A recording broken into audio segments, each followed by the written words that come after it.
Here we go. Epic motion, part 6, page 22. The epic is concerned, however, with more than the oikos or the polis. So if you'll circle oikos and polis, oikos is the home. I'll write this down. Epic motion, yes, Brianna. So oikos is home. And polis is, well, it's the polis is defined right after the word polis. It's the household, it's the city. So the oikos is the household, the polis is the city. Epic motion, depicts the obscure movement of a people, and by implication the entire human race, toward the parousia, the culmination of history. All this is to say that with the help of the gods, the epic poet makes a cosmos within which a hero, following the guidance of prophecy, can lead a people forward on their journey into an unknown future. Its total action, accordingly, is by far greater than the deeds of the hero. For this reason, it is not truly the same genre as the heroic ballad or lay. Okay, so please highlight from the beginning of that section down to where I just stopped. I forgot to tell you.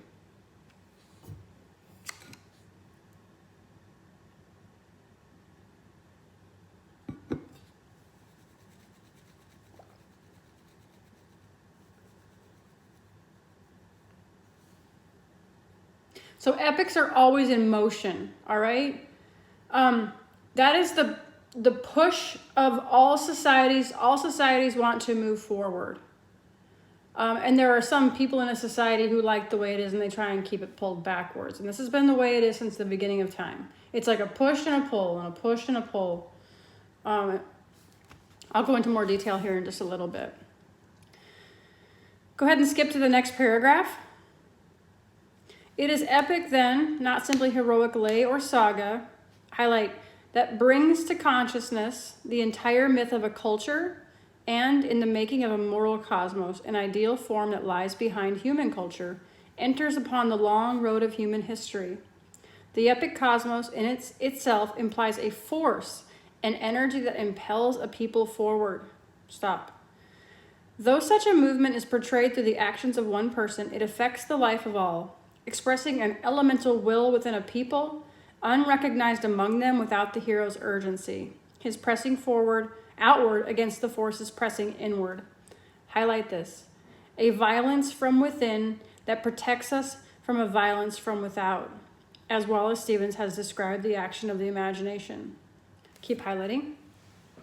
Certainly the characterizing mark of epic is striving, as that of tragedy is suffering. Nevertheless, epic, emphasis, as we have indicated, is not primarily on the hero. Though archetypal patterns of the hero's journey are to be found in cultures all over the world, playing their part in establishing myth, nonetheless in the epic, this striving extends beyond the courage and endurance of the hero, whether in battle, journey, wandering, or quest. What is crucial to the epic is an intuition of motion within the body of mankind that strives to overcome currently existing codes and conventions to move toward the fulfillment of a destiny toward which a people are called. Stop. Okay, so since the beginning of time, some groups of people have had more advantages than other groups of people. So what we have is we have the people who are less advantaged, the disadvantaged. They have an epic hero who moves them forward. What I mean by disadvantaged is hold on, someone's coming in. Basically, you have groups of people who one group is striving to push their society forward because they don't have the advantages of this other society, and this society is working to keep their society like held back. For example, in Troy, the city of Troy was what we consider a tribe, not even a city. It was a tribe because all anybody wanted to do was get for themselves. It was just pursue honor and glory no matter what happens to the community. All right? So honestly, Troy had to be destroyed because out of Troy emerges a guy named Aeneas. And the gods tell Aeneas that he has to go found the new city, which is called Rome. Okay? And Rome becomes a city that's fine, Gianna. A city that is structured, it has laws, it has rules and regulations, and it encompasses more of society's people, more people, okay? It's more like the city that we would think of today versus like a tribal culture, which is always just out for themselves. All right. And we'll talk more about tribe versus city later, but just please understand that epic is about striving, okay? So you guys are comic and epic heroes, because remember I told you at the beginning of this that you're making your own universe. The things you're doing right now is universe making. You're striving. What are you striving for? Well, right now you're striving for a high school diploma. And then what? You're striving for a college degree. And then what? A good job. You know, like, are there people who are trying to hold you back? Yes, there are, including the little devils inside your own soul. Like, we like staying at home and being in bed better than striving. Okay? So the epic is not only about pushing a society forward, but pushing yourself forward in this balance of the give and take that occurs within yourself and within society. Make sense? Okay.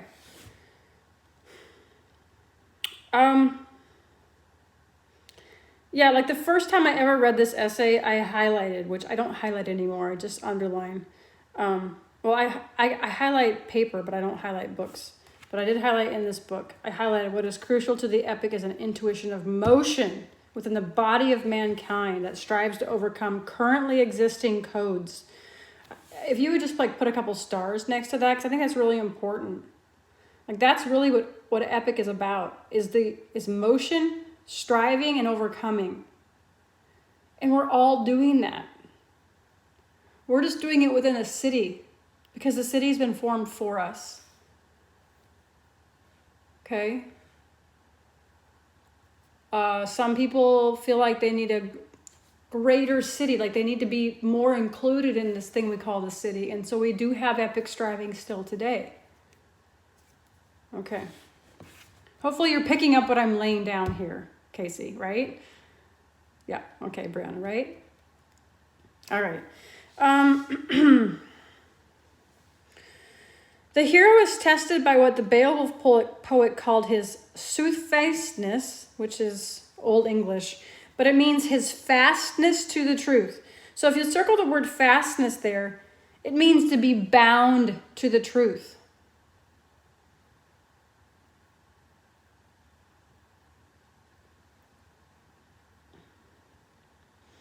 And whether or not he is, I can't say that, lofgermust, most eager, most loth for glory.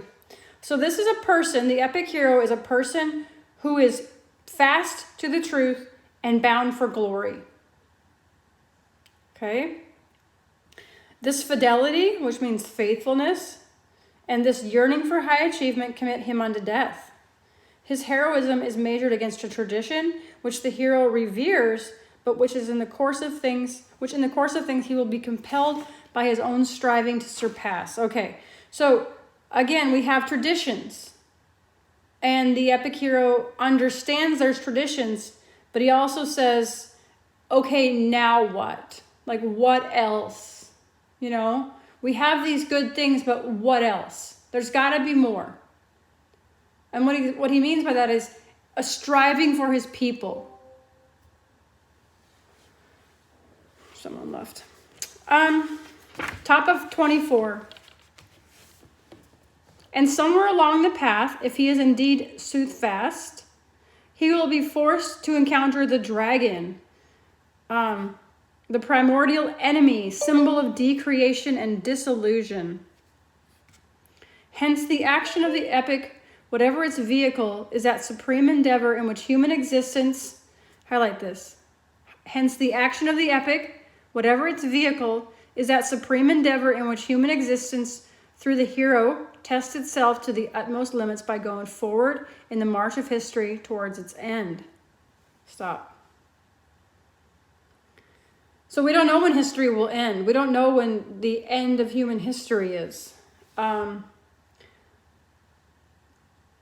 the epic hero, the many epic heroes that we have seen in the past and will encounter in the future, are pushing forward to whatever that end is. Okay. Part 7, page 24. It has been customary to say that Homer invented the epic. It would be more accurate, however, to say he discovered it. Highlight. For the epic is the portrayal of something potential in the human soul from the beginning, though not known until expressed in poetic form. Stop.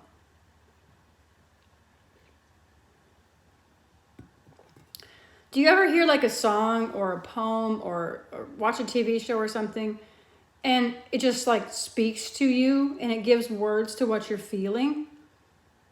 Those feelings were always there. Now they've just come into the forefront of your brain. They're in your conscious mind now. So those feelings that you had in the back of your mind are now forward in your mind because something has brought it out. And what that something is art, whether it be, TV show or a song or something like that. So art brings all those things that are present in the human consciousness to the front, and then it makes you think about them. Okay. In the Iliad and the Odyssey, Homer provided the two major portraits of the human psyche in its context of tragedy and comedy. And granted, of course, that the tone and plot of the Odyssey are different from that of the Iliad, the cosmos within which the action occurs is nevertheless the same and has, in some sense, engendered the whole of Western culture. The other paradigmatic epic for the West has been the account of the ancient Israelites given in the biblical stories. Fry has spoken of the Bible, highlight this, Fry has spoken of the Bible as our definitive myth, a single archetypal structure extending from creation to apocalypse. Think about the Bible, right? It starts at the beginning and ends at the end. Very nice and succinct. And so there's people who are maybe striving towards the apocalypse, who are like yearning for an apocalyptic situation. I don't know why, but maybe they want to be there at the end. The end, whatever that is. You can stop highlighting. It seems more just, however, to speak of the Bible as an epic rather than a myth. In it, Yahweh, the God of the Old Testament, calls his heroes to participate with him not only in the building of a nation according to a specific covenant, but in the universalizing of that covenant. And just as the Iliad is an epic by that tone, by incident, by outcome, bears to us tragedy, and similarly, the Odyssey brings comedy. So this third of our originary epics, the Bible, can be said to carry the lyric, the pure vertical extension of life into the bardic grange. Wow, that's big words. So remember, just to put that more simply, we live in a horizontal life, like we were born, we do the things, and then we die. Okay? She says here that the lyric brings in the vertical extension of life. That's the divine. All right? So that's that extra something. Sorry, I heard something in my house. That's that little extra something that you feel when it feels bigger than just your life. The Psalms, the Song of Songs, Isaiah, and Lamentations quite overtly present the lyric eros in their yearning for the fullness of Yahweh's presence. Eros is just divine love. It's more than eros, though. Eros is more than just divine love.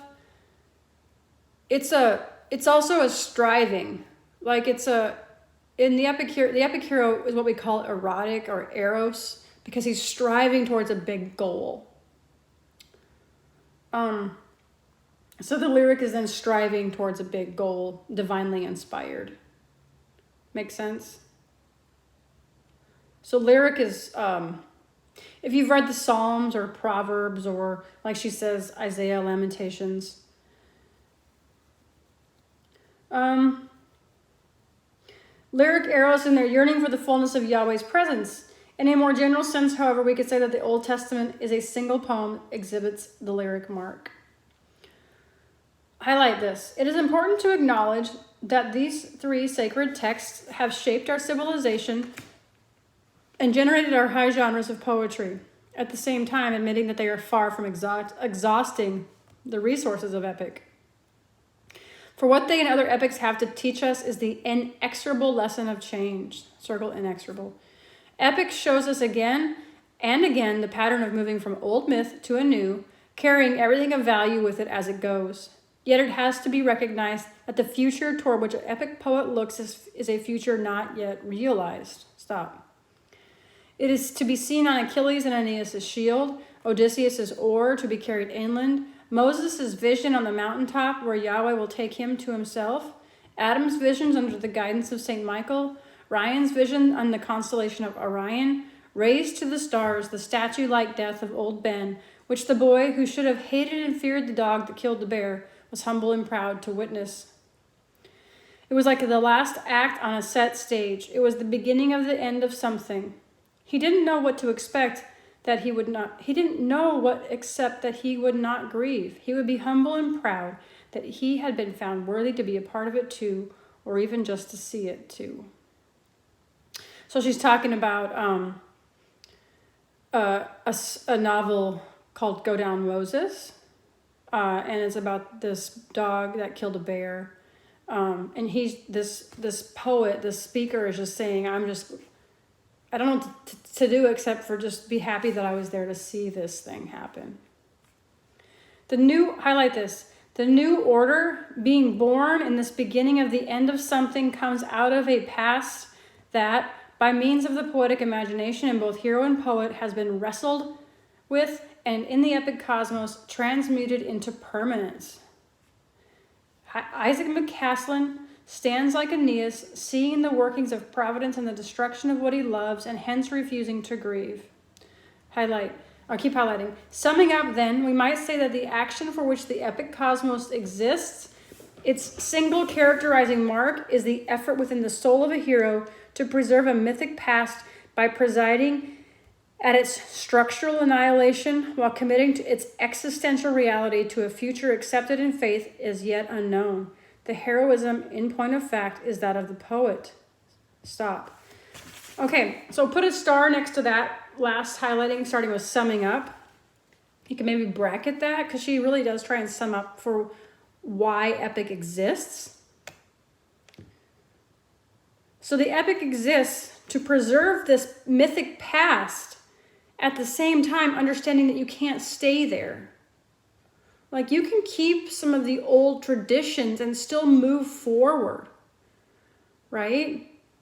You don't have to live in the past, because you can't. You can only live like right now, 10 o'clock a.m., 9/22/20. That's it, okay?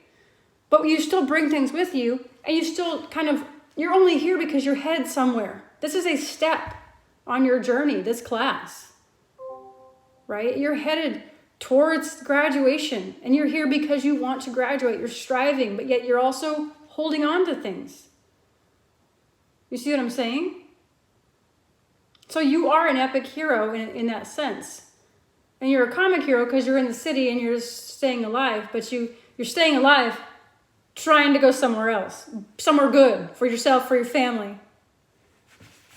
And that's why we read the epic, Ren. Like, that's why we study this stuff. So you can see why, like, how does this pertain to your life? Why am I going to use this? How am I going to use this? Well, I just told you. So you can understand why you're here and why you're doing these things. Not just for my class, but in general, in life. Okay. We might contend finally, and we're almost done. Look at that. We got like 2 paragraphs left.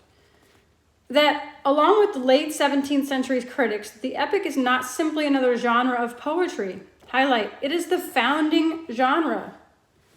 The mode from which civilization emerges. Top of 26. The originary poesis, we know that means making of poetry, that enlarges its people's scope, enabling them to enter history.